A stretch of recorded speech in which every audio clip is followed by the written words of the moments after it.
Hola a todos y bienvenidos a la Escuelita Divertida de Andrea.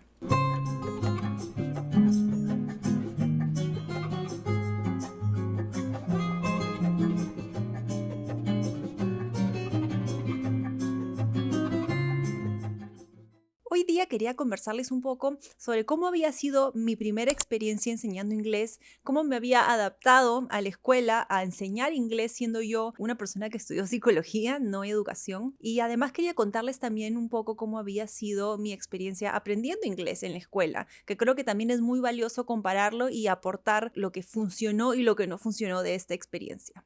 Quería empezar contándoles cómo es que yo aprendí inglés. Yo aprendí inglés en la escuela. Tuve mucha suerte de asistir a un colegio particular de origen británico. Es decir, mis maestros en el colegio eran de Inglaterra en su mayoría o de diferentes partes de Europa donde se hablaba inglés. La mayor parte de mis clases era en inglés. Si es que no sabías inglés, no tenías la opción de hablarles en español a tus profesores porque no te entendían.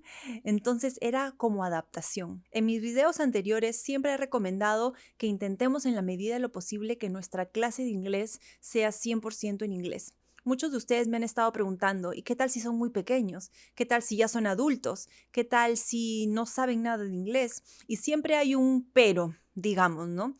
Y a todo esto quería contarles, mi experiencia aprendiendo inglés fue justamente así, con cero español y sin opción, ¿no? Porque si es que a mis profesores yo no les podía hablar en español porque no me entendían, no quedaba otra que adaptarse y aprender el idioma. Entonces, para esas personas que me dicen que es imposible no usar el español, bueno, les cuento que es posible, porque en escuelas lo hacen y así es como yo aprendí inglés, con cero español. Ahora, mi experiencia enseñando inglés es muy distinta, ¿no? Porque uno puede tener toda la intención de querer hacer tu clase 100% en inglés, pero a la hora de la hora que lo estás haciendo y es difícil, uno a veces quiere tirar la toalla. Les cuento en mi caso cómo fue.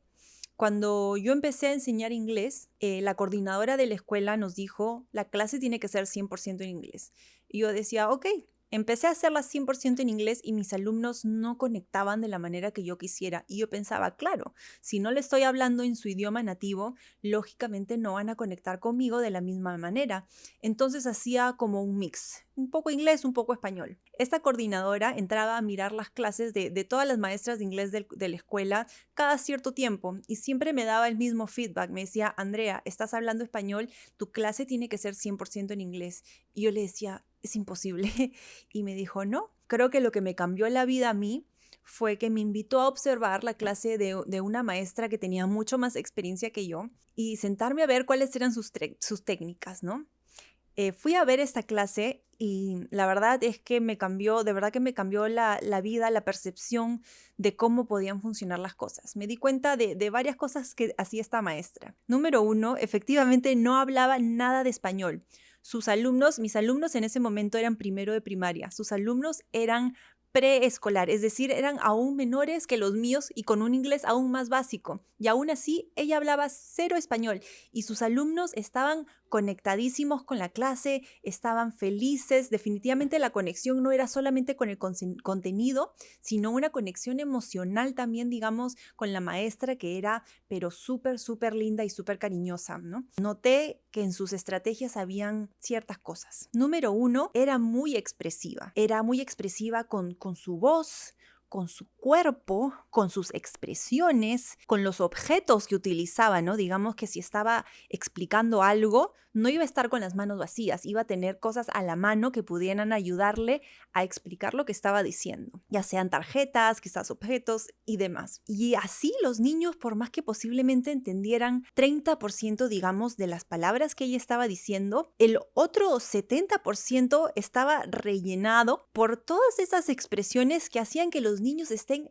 pegadísimos a la clase y que de alguna manera llenaran esos espacios que no entendían con las expresiones y los objetos y las fichas hacían que entendieran lo que estaba sucediendo. Los niños estaban conectadísimos de manera emocional, pero también de contenido. Si esta maestra reía, los niños reían con ella. No había esa conexión, trascendía el idioma. O sea, no importaba que no fuera el idioma materno, esos niños estaban súper, súper comprometidos y emocionalmente conectados y felices en esta clase.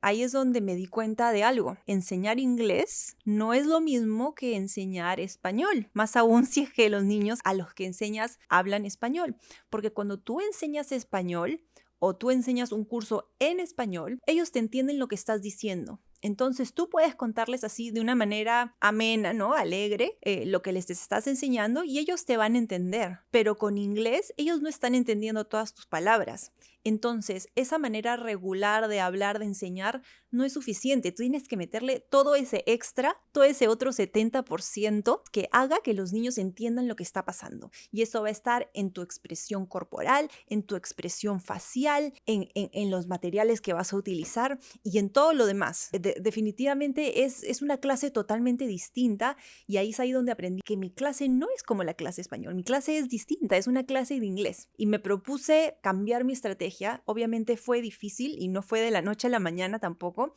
Creo que hasta el día de hoy por ahí a veces se me puede escapar algo de español porque creo que cuando uno habla de su idioma materno es español y los niños saben que tú les entiendes en español, lógicamente te van a hablar en español de vez en cuando, pero ahí está el reto en que siempre uno responda en inglés, que uno siempre mantenga ese inglés, ¿no? Porque en mi caso, cuando yo aprendí inglés, no me quedaba otra. Yo sabía que mis profesores no me iban a entender si es que yo les hablaba en español, pero si yo hubiera sabido que me entendían cuando yo les hablaba en español, posiblemente no hubiera yo practicado tanto inglés, ¿no? Porque posiblemente hubiera acudido al español antes que el inglés. De hecho, tener profesores nativos en inglés es una gran ventaja, pero eso no quita el mérito de nosotros los maestros nativos de español que tenemos buen nivel de inglés y que queremos enseñar, ¿no?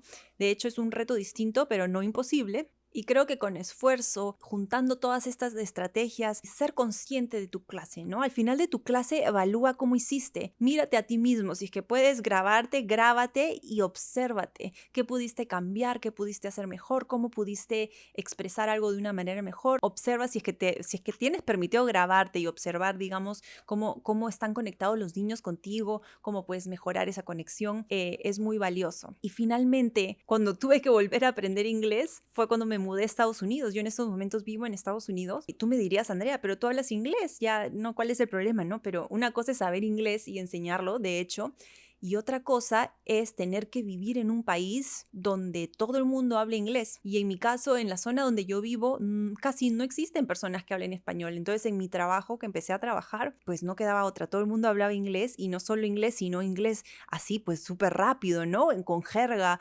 con acentos, ¿no? Porque yo vivo en el campo, entonces la gente acá tiene un acento distinto, habla bien rápido. La verdad es que fue difícil, porque no me quedaba otra más que buscar en el diccionario si es que algo no entendía o preguntar constantemente, ¿qué dijiste? ¿Y eso qué significa? Es lo que es.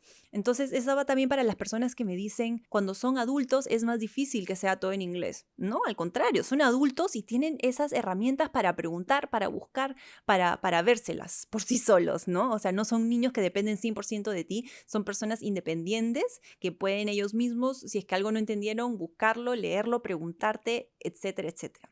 Así que yo creo que si bien yo no he enseñado a adultos, pero sí me ha tocado aprender inglés o de alguna manera volverlo, digamos, de un nivel intermedio a un nivel avanzado ya de adulta y eso ha sido todo un reto también, pero no imposible. 100% en inglés es mi recomendación. Lógicamente es un proceso, no va a ser de la noche a la mañana, pero siento que siempre debe estar como meta a largo plazo o corto plazo, mediano plazo, que tus clases sean 100% en inglés. Eso va a ayudar mucho a que tus alumnos aprendan inglés de una mejor manera. Nada más quería contarles eso. Gracias por estar aquí y nos vemos.